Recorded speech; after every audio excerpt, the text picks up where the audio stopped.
ზე პარტიული საკითხია, რა შუაშია? ანერთი პარტია, რა შუაშია ანტარბაში? ხმას როგორ იგებენ და რა სტურმზე საუბრობენ?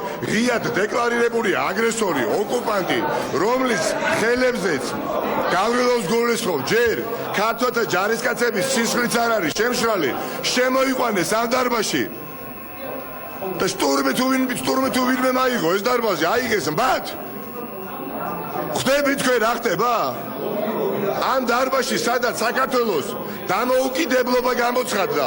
და გიორგი გახარიას გამარჯველი სადაც ზვიად გამსახურდია ის და ჩასვეს გავრილოვი ხახნო.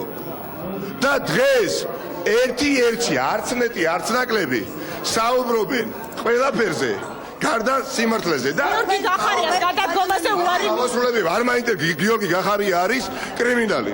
თქვენი უბნის ძველი ბიჭი ვინმე შიო არ ვიცი პირობითად გაინტერესებს? ისევე არ მაინტერესებს, მე გახარია არის კრიმინალი. უბრალოდ სხვილი კალიბრის ადამიანი ჯერ რომელმაც შემოიყვანა ეს გავრილოვი ქვეყანაში რის უფლებაც არ ქონდა და სუვერენული უფლება სახელმწიფოს უნდა გამოეყენებია და არ შემოეშვა და მე დახეთ ისაც დახეთ.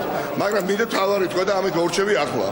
ჩემ შემდეგ ერთი გავს ქართული ოცნების ეს ნარატივი იმ ნარატივს რომელსაც იყენებდა 1999 წლის 9 აპრილის შემდეგ